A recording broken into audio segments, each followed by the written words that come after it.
And I want to begin with the self.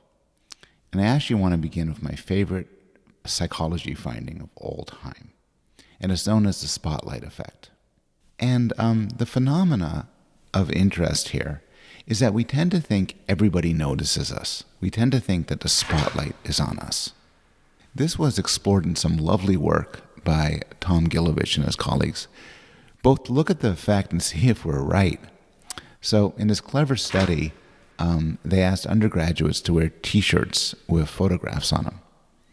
And some of the undergraduates were asked to wear photographs that were very disliked people. And they did some questions ahead of time to find out who's disliked. Apparently, at the time the study was done, people didn't want to have T-shirts with photographs of Hitler or the singer-songwriter Barry Manilow. I like Barry Manilow myself, so no attack on him. The positive T-shirts were very liked figures, Martin Luther King Jr. and the comedian Jerry Seinfeld. And what happened is they got students to go to classes to interact with people wearing these T-shirts. And then later on, they asked the students, how many people noticed your T-shirts? And they also asked the people, did you notice what these people were wearing? What our subjects were wearing? And it turned out that the people wearing the T-shirts got it wrong. They got it wrong by a large extent. They felt that the spotlight was on them, and it really wasn't. For the most part, we're focused on ourselves, and so we think that other people are focused on ourselves. But the truth is that other people tend to be focused on themselves. And I find that reassuring. Note that this also shows up in some other research on lying.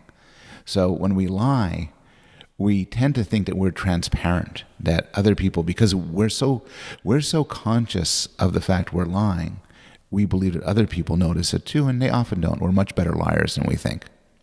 So I like this research. I think it's positive in a couple of ways. One is particularly for the ages in which people tend to attend my classes, just coming out of the teenage years. This is a period of where maybe the dominant emotion is embarrassment, is feeling that all eyes are on you, feeling tremendously conscious of how you look, how you act, and particularly when you mess up. And it's reassuring to realize that that people really aren't noticing you as much as you worry that they are. Another implication of this, more general, more cosmic one, in fact, was pointed out by Tom Gilovich. When you ask people what they regret when they die, for the most part, and this is fairly anecdotal, but for the most part, they regret things they didn't do. And Gilovich suggests that one explanation for why people don't do things, they don't take that chance, is that they don't want to look foolish. And I think the finding that people, for the most part, aren't looking is fairly liberating. So the spotlight effect, an illusion of the spotlight effect, is for me something worth remembering. A second set of biases have to do with positive traits. So suppose I asked you, compared to everyone else taking this online course, watching this online lecture, how attentive are you? How smart are you? How dedicated are you? From, the very top to the very bottom. Give yourself a percentage score. Well, if I asked everybody and everybody was accurate, the average would be 50%. But that's not what happens. You probably gave an answer of above 50%. Most people do. And this is sometimes known as the Lake Wobegon effect, which is based on Garrison Keillor's fictional town, where all the children are above average. People tend to believe that they are above average. And this shows up in all sorts of domains. It shows up as when you ask people to rate themselves as students, as teachers, as marriage partners, as chess players, as athletes, as drivers. And it's an interesting question, why? So one answer is that often when we proceed in life, if we're fortunate, we get a lot of feedback, but the feedback is often positive. Often we hear good things about our performance in certain domains. We're, a good cook, considerate husband, and so on.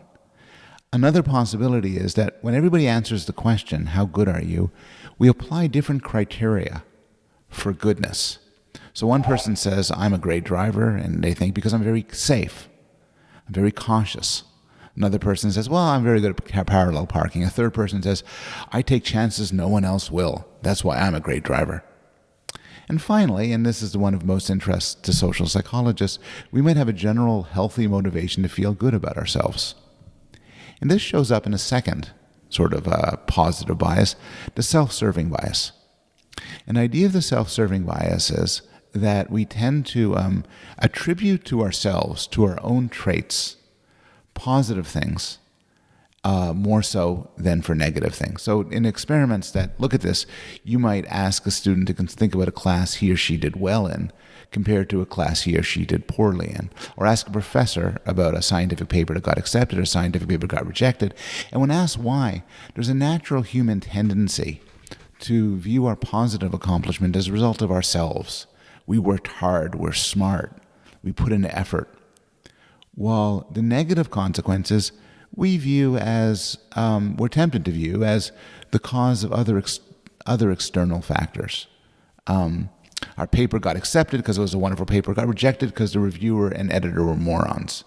We did well in the class because we worked very hard. We did poorly in the class because the professor was unfair and it shouldn't have been held so early in the morning, and so on. And this shows up not only in laboratory studies, but in real world. When athletes describe their successes and failures, when CEOs describe good years and bad years, even when people write accident reports, things that they're plainly responsible for, they often attribute to others. A final sort of self-serving bias, positive bias, is that what we do makes sense. And this falls under a broader theory in psychology known as cognitive dissonance theory, associated with Festinger. And the idea is that when we experience an internal inconsistency between two things, between two thoughts and our thought and an action, it's unpleasant for us. It leads to dissonance. And we want to reduce dissonance. We want to make things fall into place. We don't want tensions. And so this manifests itself in different ways. One simple example is that people often attend to information that supports their existing view rather than information that challenges it. And you might think this is a strange way for a rational creature to behave. If I'm in favor of the Republican president of the United States, you'd think that I'd be really interested in what the Democrats have to say, and vice versa. If I'm pro-life, you'd think I'd be interested in what pro-choice people have to say. If I am really invested in a certain psychological theory, you would think that I would be really engaged in people who object to psychological theory. But the mind doesn't work that way. We often seek out, and this is sometimes known as a confirmation bias, we often seek out support for our views, support for our ideas. And so think about the magazines you read or the websites you go to. For the most part, they often tend to be in accord with your political views, not challenging them. Or think about when you get a second opinion on something. Everything to how you look in a certain set of clothes to a second medical opinion. People often get the second opinion when they get information in a first opinion they didn't like, that didn't accord with their expectations. Scientists tell us that science proceeds by seeking out counter-evidence, by trying to falsify theories. But that's not how the human mind works. The human mind wants support. A different manifestation of cognitive dissonance is known as the insufficient justification effect. And this is supported by a lovely and famous experiment. You give people a boring thing to do, and you either pay them very little money, in this case $1, or a lot of money, in this case $20. And then they have to describe the experiment as exciting to somebody else. They have to lie about it. Then you get them to rate what they thought of the task. And interestingly, the people who got paid a small amount of money rated the task as more enjoyable than the people getting a lot of money. And the explanation for this has to do with dissonance. You just did something, you lied, you did something wrong. Well, why did you do it? Well, if you get paid a lot of money, you could say I had a justification. Everything's in accord. I had enough money to make me do it. It made sense. But if you did it for a little bit of money, that might not sit well with you. And so then you say, well, I must have enjoyed the task. The task was fun. The task was worth doing. Cognitive dissonance really matters. It shows up in all sorts of ways and in all sorts of aspects of everyday life. In a classic book, When Prophecy Fails, social psychologists looked at what happens when people who believe the world is going to end come up to the time when it's supposed to end and it doesn't end. Well, they don't throw away all their views. They don't say, God, I was mistaken. Rather, they reframe it to say, wow, well, I guess all our preparations and our plans worked, and we've slightly stalled the end of the world, or we got the date slightly wrong. Cognitive dissonance is a theory for why so many organizations engage in hazing, brutal treatments in order to become a member of the group. The idea being that if you go through some sort of humiliating experience to enter a group, that'll make you more invested in the group. It'll make you because you'll have to tell yourself, why did I go through a humiliating experience? Well, the group must have really been worth it. And to make your mind consistent, you then up the value of the group.